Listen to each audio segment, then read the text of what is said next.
मुअज़्ज़िज़ नाज़रीन, अस्सलाम वालेकुम। सोचें जरा, अगर आप बाजार जाएं और वहां एक दुकान नजर आए जिसके ऊपर लिखा हो यहां अक्ल फरोख्त होती है, क्या आप हंस पड़ेंगे या हैरान रह जाएंगे कि आखिर अक्ल भी कभी खरीदी जा सकती है? पुराने जमाने में एक कस्बे में वाकई ऐसा ही एक ताजिर आया था जो सोना चांदी या अनाज नहीं बल्कि अक्ल बेचा करता था।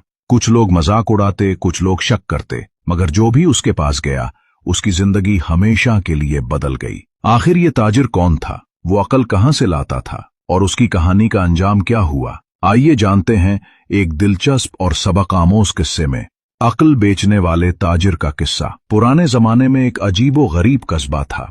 वहां एक बाजार लगता था जहां लोग अनाज, कपड़ा, जेवर, फल और दूसरी अशिया खरीदने के लिए आया करते। लेकिन एक दिन बाजार में एक नया ताजिर आया। उसके पास कोई कपड़ा, अनाज या जेवर नहीं था। उसके थैले में एक अजीब सी किताबें, पुराने तूमार और कागज के टुकड़े थे। उसने अपने दुकान के ऊपर बड़ा सा बोर्ड लटकाया, यहां अक्ल फरोख्त होती है। गांव वाले पहले तो हंसे, एक दूसरे से कहने लगे, अरे भाई, अक्ल भी कभी खरीदी जा सकती है? ये जरूर कोई पागल है या फिर कोई जादूगर होगा।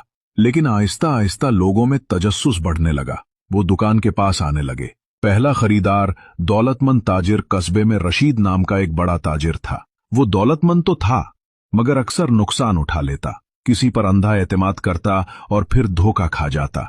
उसने कहा, अगर वाकई अक्ल बिकती है तो मुझे चाहिए। वो दुकान पर आया और बोला, मेरे पास माल है, दौलत है, नौकर है, लेकिन अक्ल की कमी है, मुझे अक्ल दे दो।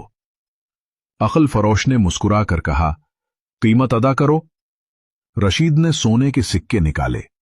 ताजिर ने एक कागज पर सिर्फ एक जुमला लिखकर उसे दिया, फैसला करने से पहले 2 दिन सोचो। रशीद ने कहा, यही अक्ल है? ताजिर ने कहा, हां, इस पर अमल करो।